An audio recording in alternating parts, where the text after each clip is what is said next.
Jesper Trane here of Coach Denmark. I have been slalom sailing for the last 7 years, and I would like to give back some of the things I've learned. And today I will talk about the second most important thing in windsurfing, and in slalom windsurfing that is, and that is the fins. The most important thing, piece of gear, equipment, call it what you want. I will let you know down the road, but not today. So a couple of days ago I got this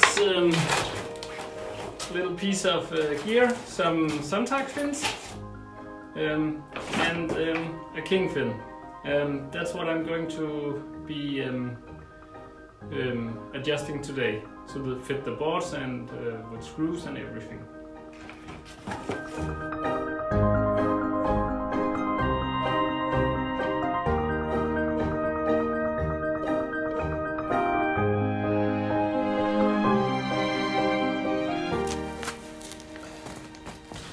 So, as you can see, all the fins except the 32 for the small slalom board actually fitted really well.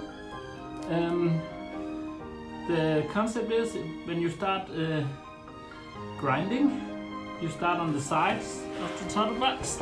You start here and here, take a little bit, just fit it again. And then when it fits on the sides, you will see if it goes too deep or it goes not enough in.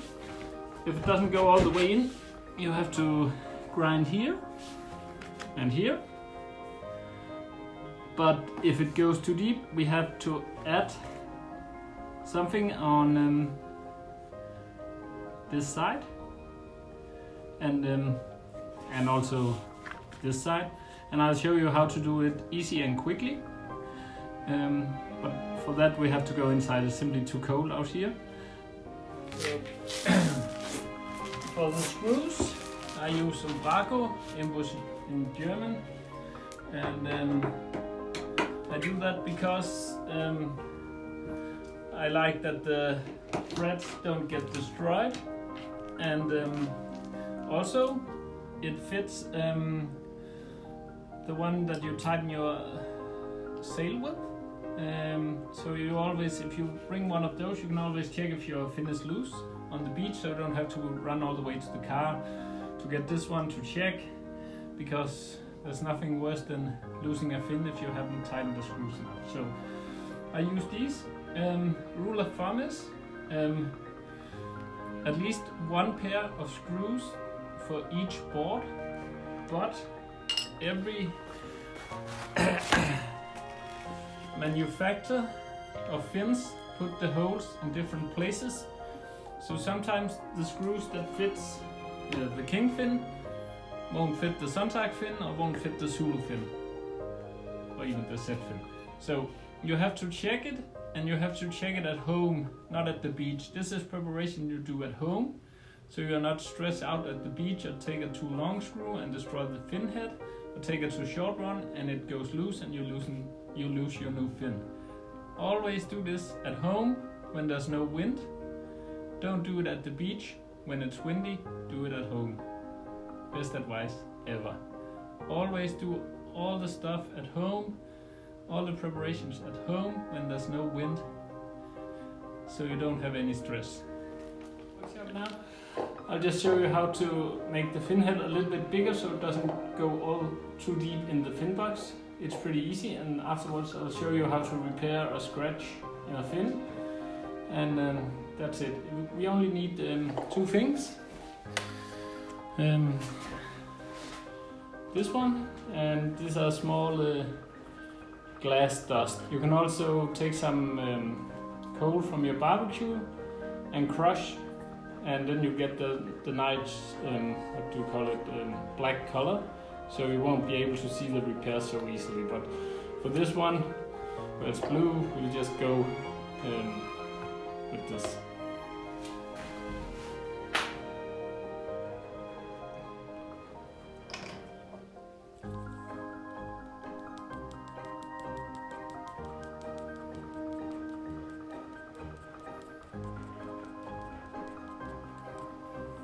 now I'll show you how to fix and scratch in the blade using the same technique. This fin is broken, as you can see, so we'll do this and it will probably... So now we got a pretty good scratch. Maybe we'll make it worse.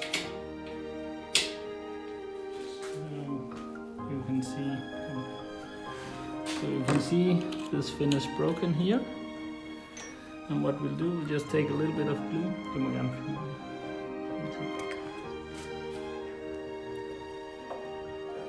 And then we'll add the glass beads like this.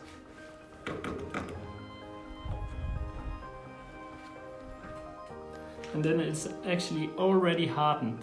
You can use it on the beach also. So it's a really quick fix.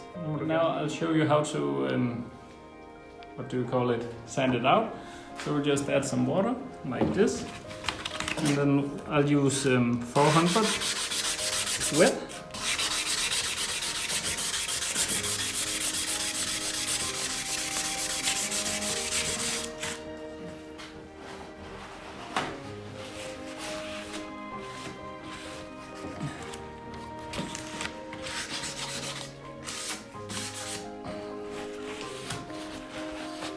And then, as you can see, it's now almost perfect. Then you can apply a little bit more and grind again, and then it will be perfect.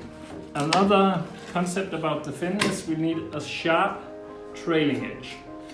So if I get some fins from a supplier and this isn't sharp, I'll use also the 400, water all the fin, and then I'll just go like this on both sides.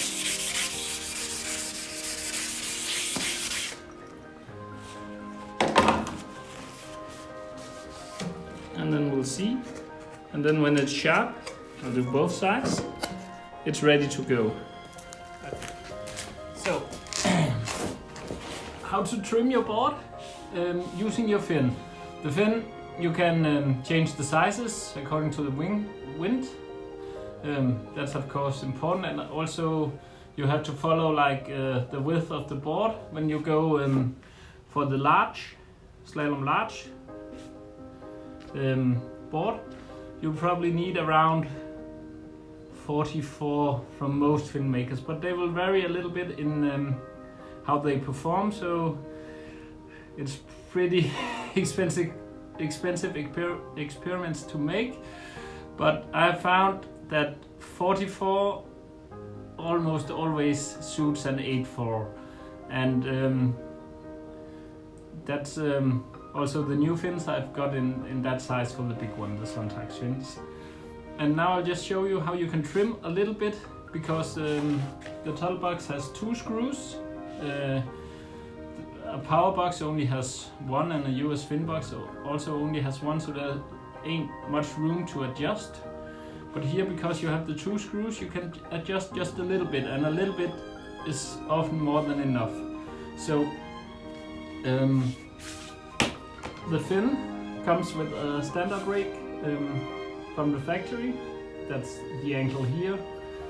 Zero rake is like straight up, and this has a little bit of rake, and that is important. And so what you can do to trim is to place your fin, and then let's say we have really flat water. We don't want the board to ride too high. We want it can be put a little more horizontally in the water to don't have so much drag. You actually want to push the fin in a little bit in the forward end of the fin box, so you have less rake. That gives you more performance, more top speed, but it also, if the water isn't flat, you can stick to the chop a little bit. So if it's choppy, you can change the rake just a little bit on the other side, so you'll have a little bit more rake. It's not much, but it's fun to play with. So if your board is flying too much, you might want to push it down, tightening the forward screw, or otherwise the other way around. If it's not flying enough and you have the perfect trim on your sail, your mast foot, your foot straps, you can start playing with the fin. That's another dimension, but it's also frustrating sometimes to get it all to balance. But hopefully I know this board very well. Now I just got a new fin. I know my sails very well, and I know the foot strap position I want to be in. So here I just can take my standard trim, try it out with the new fin, see maybe move the mast foot and boom a little bit, and then the rest I will do on the fin. So that's actually how I do it. Yeah. Thanks for watching. Hope you can use the tips. Let me know in the comments. And now we're just hoping for warmer weather so we can go test the fins.